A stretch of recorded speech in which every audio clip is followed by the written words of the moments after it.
Reverend Dr. Natalie Vail, who is probably going to give you a pretty dynamic lecture after that invocation of this morning. So. Okay. Oh, here it is.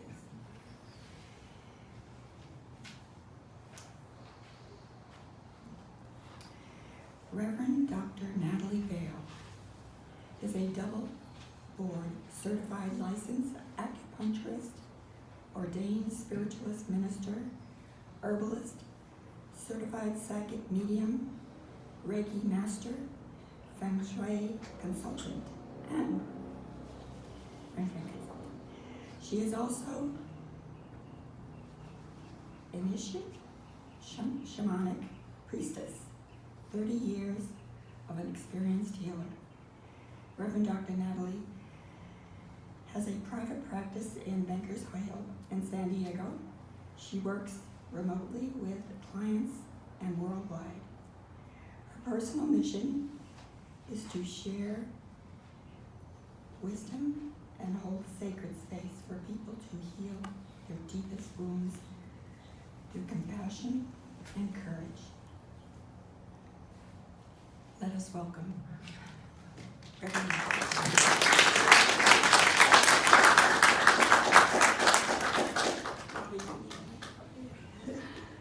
No, that's okay. I think I'm supposed to do special music now. Is that right? I think so. No, your lecture. My lecture first, Yeah. and then special music. Okay. No, What do I do? Okay. yeah, you give your lecture and then we have announcements, love offering, special music is. Oh, it's at the end. Okay. Well, in the Okay. middle, in the middle. In the middle. Okay. Got it. All right. I'll put this down. Apologies for the technical difficulties. Okay. Great. Sorry about that. Thank you for that warm welcome and the opportunity to be here today. I always think it's awesome to come to this church because it was one of the very first churches that I ever went to as a spiritualist when I was 4 years old. So, yeah. So this church is very meaningful to me as well as the spiritualist community in San Diego at large. So, beautiful. Thank you. All right. It's summertime. Hey! All right. So, the summertime season started at the solstice, which was on June 21st, right after Father's Day. And it goes until the autumn equinox in September, so about September 20th. So we are just kicking off this beautiful, fun, summery season. Now, we're going to be talking today about seasons and about elements and about how we embody seasons and elements within ourselves. So what I think is really fascinating, okay, sorry everybody.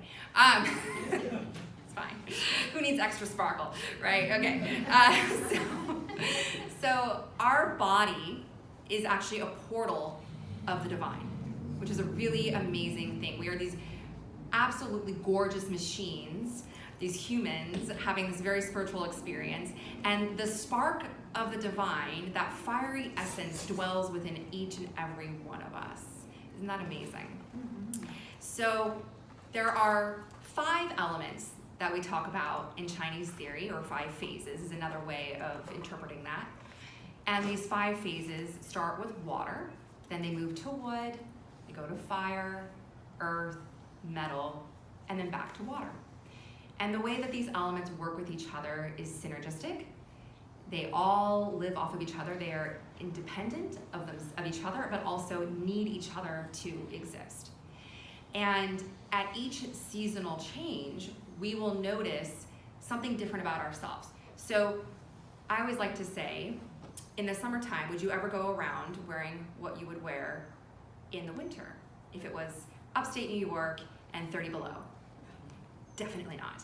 So we make adjustments, right? So in the winter time, we're dressed in boots and coats and hats and scarves and gloves, and we're all suited up because it's cold outside. It doesn't change that it's cold outside, but at least we're prepared for what's happening outside of us. And in the winter time too, we usually feel more tired. The sun goes down early, so we're taking naps. And then what happens in the summer? We're hot, we're wearing flip-flops and shorts and tank tops, and the sun's going down at like 9 o'clock at night here in San Diego because we're close to the equator. But if you're in the northern hemispheres, like into Europe, it's not going down to maybe midnight or 1 o'clock in the morning.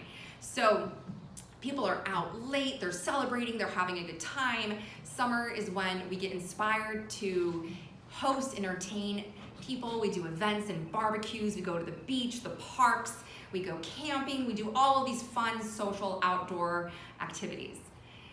We wouldn't necessarily do all those things in the winter, right? I don't know, some people do go camping in the middle of winter in special gear, but that's not most of us. And we don't usually go to the beach in the middle of winter either, except for here in San Diego, maybe. But the water's freezing. So we, whether or not we are aware of it, we already flow with the seasons. So that is ancient, that's animalistic. That is just something that our biology does regardless of our awareness, which is fascinating. So going back to the season of summer, this is ruled by the fire element. And fire element, again, is that spark of the divine that we carry within us. So fire, when it's in its power, helps give light to the world. So not only are we illuminating ourselves from within, we have clarity, we're in tune, but we're also shining our God-given gifts, talents, abilities, strengths out into the world, which is beautiful because we want to always find the balance between light and dark in this world. Now, the action of fire is to help us to live a fearless life, to have a fearless heart, to be in our joy, to live in our passion, to have the acceptance of all of the love that is around us. Lovely, right? I want to go through some of the correspondences of fire and of summer. So as we know, fire relates to the season of summer. We've talked about that. Not surprisingly, what do you guys think the climate of summer or fire might be? How do we feel right now? Warm, hot, yes. So summer, fire, hot. What did we learn when we were a kid, right? That you turn the stove on, the flames come up, and then, boom, if you touch those flames, ooh, you're gonna get burned, right? So we learned that fire and heat go together. So just as summer is usually very warm. The organs associated with the fire element are the heart and the small intestine, the pericardium, and also the sanjiao, which can translate many different ways. Some people translate it 3 burners, 3 warmers, but sanjiao meaning 3. Okay, so I feel so silly because we do have another doctor of Chinese medicine here, so I feel like I'm forcing a review on him. But anyway, so these organs are so important. They are physiological, so we all have a heart, we all have a small intestine, we all have a pericardium, which is a membrane that surrounds the heart, and we also have a sanjiao. Now the sanjiao, if you want to put it into biomedical terms, would relate to something similar to thermoregulation, okay? Or also the endocrine system. So we all have those too. Now these organs have physiology to them. They also have psychospiritual components to them as well. So when they are in balance and working perfectly, we are in great health. When our fire element is balanced, we are passionate, we are alive, we are optimistic, we are in our purpose, we are having fun, we're joyful, we can connect to other people. And when we're not, that's when things go awry, right? So we're always trying to find our balance. We want to embrace every element, right? And we want to be seasonal about it. We want to be seasonally appropriate about it. So we wouldn't want to do winter activities, just as well we wouldn't want to do water activities in the summer unless we needed to balance excess fire. To continue on with the correspondences of fire, it controls the blood and circulation. Well, guess what? The heart does, right? The heart controls the circulation of blood throughout the body. It also controls the blood vessels. it manifests in the tongue, interestingly, so kind of coming out. And the tongue is the only organ that we can actually see on the outside of our body. So the tongue can tell us a ton of stuff about what's going on internally with us, about the state of our physical body and also our mental and emotional health, which is fascinating. And check this out. In fetuses, when a baby is developing, guess where the tongue tissue originates out of? The heart. Isn't that, yeah, well, you did a great job. High five, yeah. She's riding my wave. So the heart, the tongue, isn't it amazing that it's made from the same stem cells as the heart? It actually comes out of that. So, and isn't that fascinating how 5,000 years ago, when Chinese medicine got started, sort of, we're just giving it a number, there's no way they would have known that, right? But just for the ability to just observe and be aware of themselves, their bodies, their surroundings, of the seasons, right? Now, the emotion of the heart is joy. The direction is the south. So in feng shui, if you want to activate your fire corner, you activate the south part of your house. The fluid is sweat, which what do we do in the summertime? Sweat a lot. Yeah. Time to switch from your natural deodorant. I'm kidding. So, the taste is bitter because bitter is cooling. The spirit that it occupies is the Shen, which is our soul, basically, like our connection to divine source. Now, as I was saying before, balanced fire allows our consciousness to unfold and express through us in really powerful ways. So when we are in a balanced fire element energy, we are empowered in our words, our thoughts, our actions. They all come up from a place of the heart, right? So that passionate, optimistic, enthusiastic place can get out of balance really, really, really easily. So we can burn our fire out like by just doing almost anything in excess.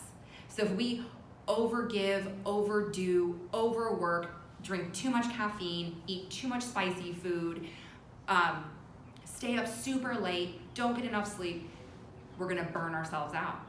And burnout is literally, you guys have all heard of burnout, right? It's a big thing in our culture, especially with everything that's been happening with, you know, people now just working excess because of all the virtual stuff that we're doing.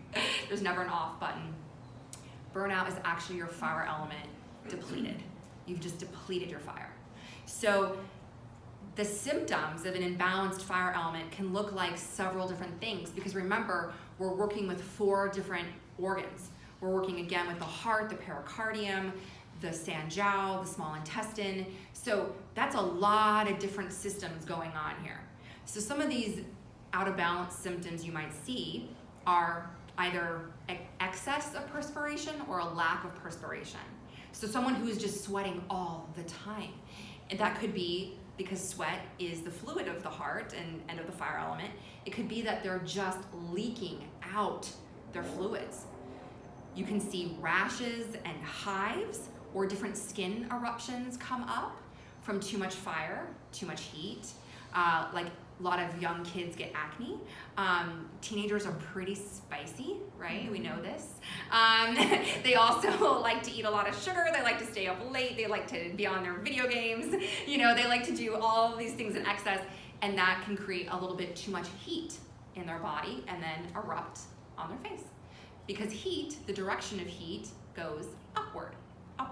So has anyone ever felt really embarrassed before? Right? I'm sure. Yeah, we're all older here. We get it. What happens when you get embarrassed? What happens to your face? It gets red. It gets hot. Well, how funny. What is the color of fire, do you think? Red. And the temperature is hot. So it makes sense that fire is just coming up and out, right? It's got to go somewhere. So you can get people who blush a lot can be in excess of fire, just not having a place to go. Sleep disturbances are really common with fire imbalances. So if you have irregular sleep or difficulty falling asleep, staying asleep, that can definitely be a fire thing. I know for me, my insomnia, which I have a lot of all the time because I'm a very fiery person, as you can tell, has gotten so much worse now that it's summertime.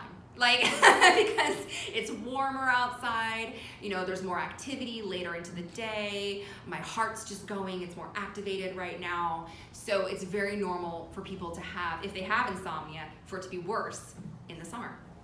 Yeah.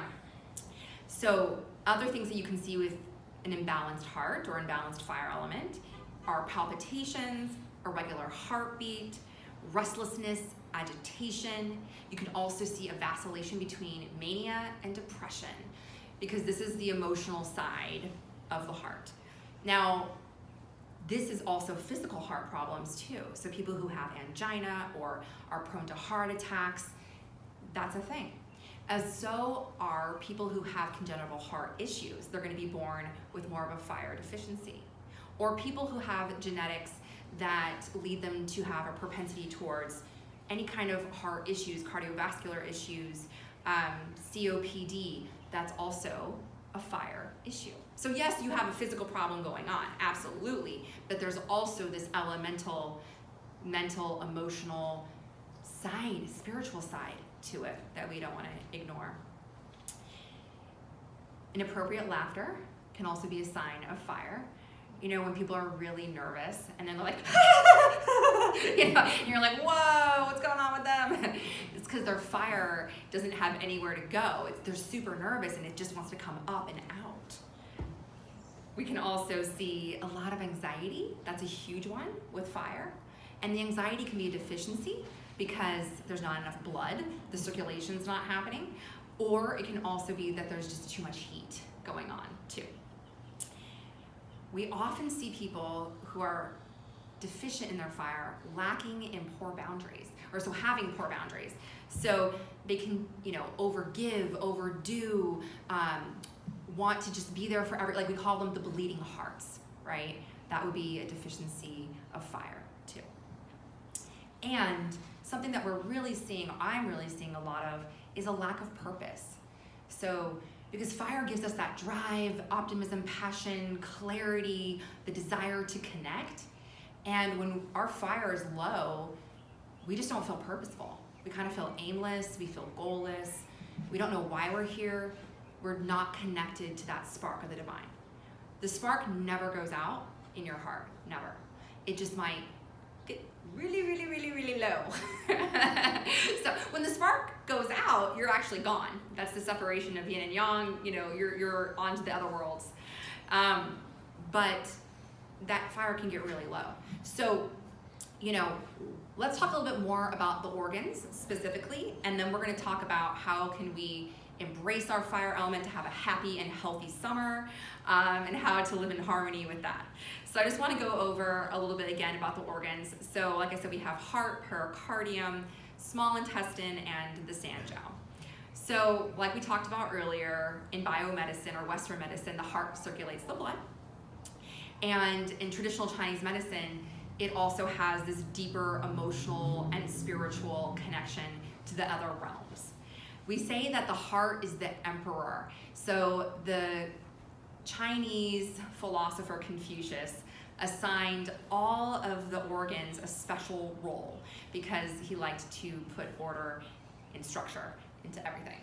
So the role that he gave the heart was the emperor. The reason for that is because the heart is our supreme monarch, okay? Whether that's emperor or empress, I don't want to be gendered about this, but the ruler. We want to lead from our heart.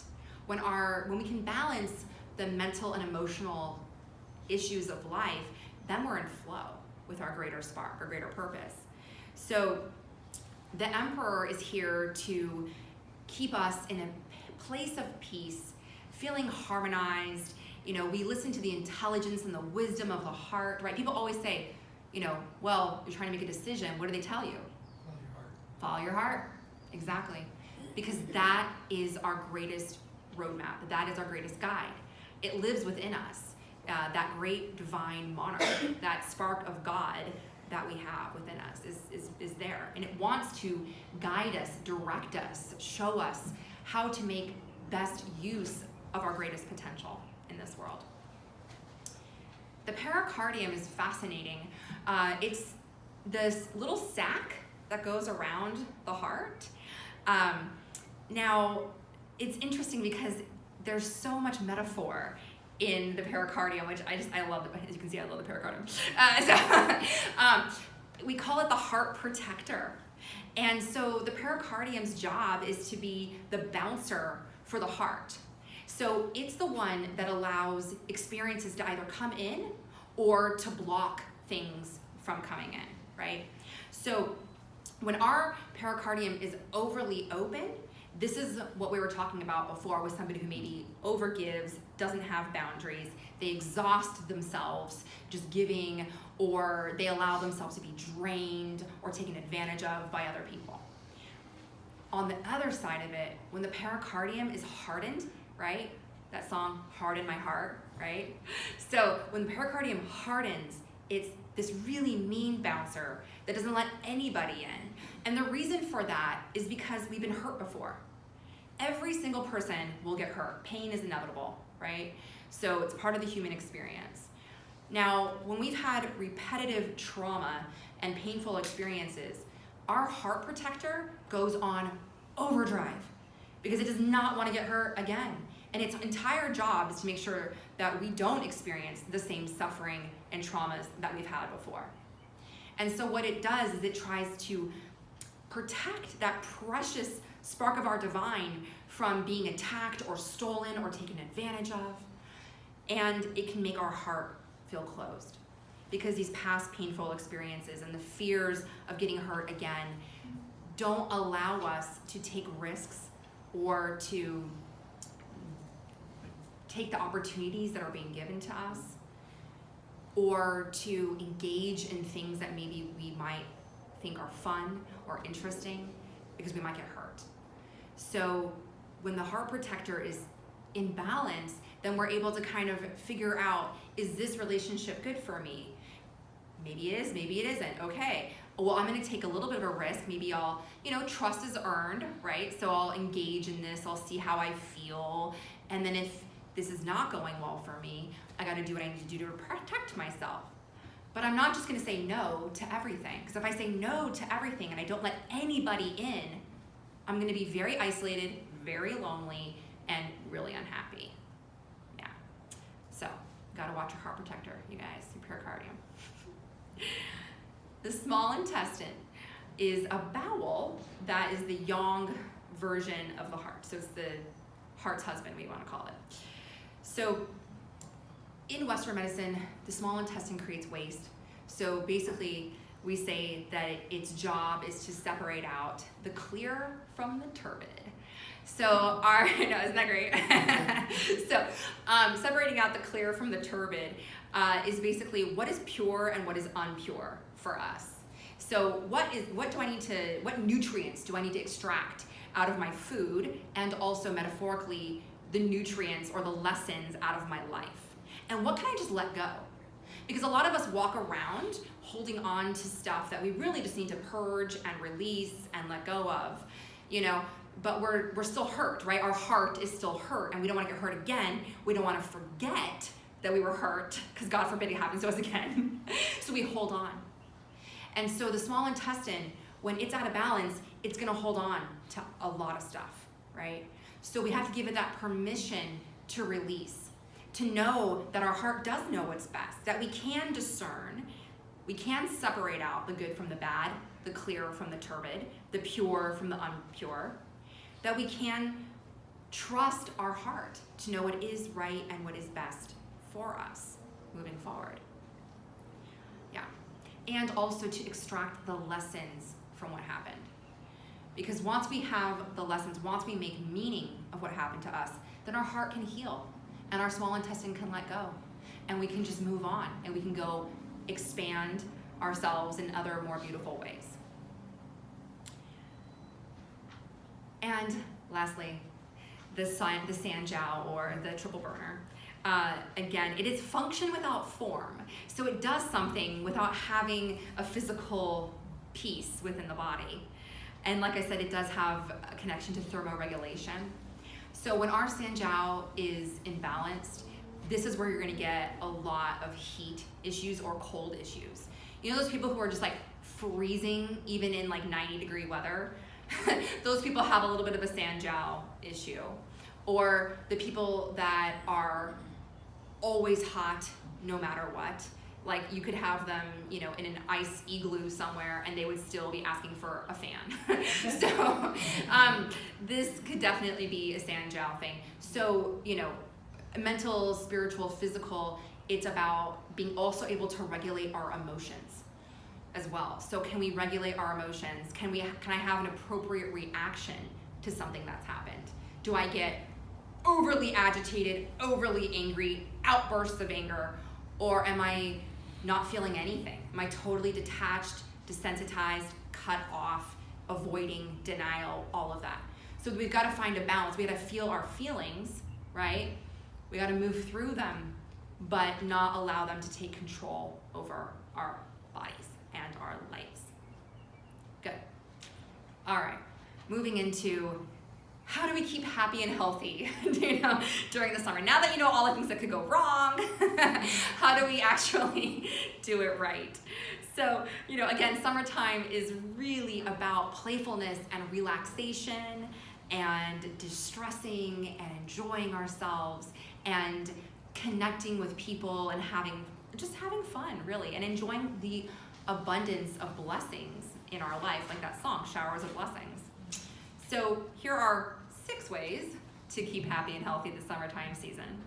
So number 1 is to engage your senses and get outside, all right? So let's talk about feeling. So feeling and getting outside could be walking barefoot on the grass, in the park. It could also be walking barefoot on the beach. We have that ability to do here, so we're pretty lucky. And just getting grounded and just feeling what it is to be in your body and on this earth. Hearing. So this could be also getting outside, going to a garden, going to a park, letting yourself just hear the animals. Like the birds have been chirping this whole time that we've been in church. Isn't that lovely just to have that connection to nature? So listen to the birds or the other animals, the crickets, possibly even children playing, because laughter, right, and fun, and that inner youthful spirit that we can connect to by being around children is really good. We can smell. So stopping and smelling the roses or the flowers is actually really good for you. It's aromatherapy. So anytime that you take a deep breath in, you're also giving a sign to your body to relax and to release. Every time that you breathe out, you're releasing toxins. So the deeper you breathe, filling your heart and your soul with that beautiful fragrance and then letting it out, you are shifting your body chemistry. And then tasting. There are so many beautiful seasonal foods out there, and eating with the seasons, we're very lucky to do here because we do live in an agriculturally rich state. So having access to seasonal foods is actually really good for helping us to live in balance with the seasons and the elements that they correlate to. So eating cooling foods, number 2, is on that list. So cooling foods, okay, what is everybody's favorite fruit in the summertime? Watermelon! Yeah, exactly. So, you know, here's the funny thing about watermelon. I've traveled literally all over the world, especially in the summer, and I've done a lot of study abroads and whatnot. I swear every single culture thinks that they invented watermelon. Every single culture has an origin story about how they are the ones that invented watermelon. So it is a beloved fruit worldwide. The Chinese name is xigua, and gua meaning melon. And it is very cooling. It's also very hydrating, and it's full of yummy, beautiful electrolytes. Because number 3, where are we? Number 3 for summertime is staying hydrated. Because we are sweating more. It is hotter out there. So we can lose body fluids really easily. And also, you know, we drink a lot of caffeine, we eat a lot of salt, you know, whatever. So we want to keep ourselves hydrated anyway. So the recommended, I'm sorry to just preach a little bit about this, but the recommended dose of water is half your body weight in ounces a day, okay? So if you weigh 200 pounds, That's 100 ounces of water. That's a lot of water, right? So, and if you have any sort of diuretic, like coffee, you have to drink an additional cup of water on top of that to balance it. If you do any sort of physical activity or exercise, or if you've been sweating, more water on top of that.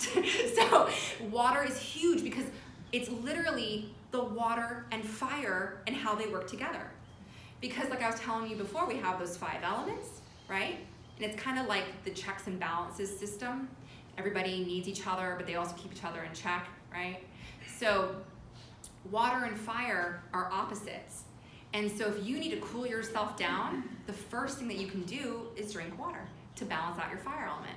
You can also take a cold shower, cold bath, something like that, bring your body temperature down. That's what we recommend for people who have fevers, because fevers are heat in the body, right? So water is always going to balance us.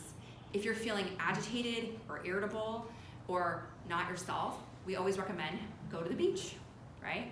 There's a lot of ions in the water, in the air, being grounded in the sand, but it's also just because it's water, and water helps to balance out the anxieties and the stress of the fire. Good. I lost count, I think we're on number 4. But exercising is really important. So when we exercise, not only is it good for our overall health, but it balances the fire element, because remember, fire is in charge of blood circulation, right? So blood circulation is huge. We want to keep things moving. We don't want to get stagnant, right? Stagnant blood can lead to all kinds of problems, and we know that even in biomedicine. If a person's sitting for too long, they can get, a DVT, and then that goes, basically, which is like a blood vessel clot in their leg that then goes to their heart, and they can die from just sitting for too long. Yeah, I know, it's crazy. So we definitely want to keep our blood moving, keep it circulating, super important. Also, when we exercise, usually we sweat. Sweat is the fluid of the heart and the fire, and we purge toxins through our sweat. So sweating is always really good for us. And lastly, which is so important because we're in a spiritualist church here, trust your intuition. You must trust your intuition. Our heart is so intelligent. It's not the cerebral, intellectual type of intelligence, but a greater knowing, a knowing that is well beyond the here and the now. And when we listen to our heart, we're listening not only to our intuition, but we're listening directly to the divine. Our heart always knows what's best for us. It is the mind where the ego resides, and the mind will always try to play tricks on you because the mind is full of fear. But the heart, the courageous heart, the fearless heart, the heart that is connected to its passion and its purpose, that will always lead you forward in the right, best direction. So thank you so much. I hope you all enjoy the rest of your summer. Don't get too hot.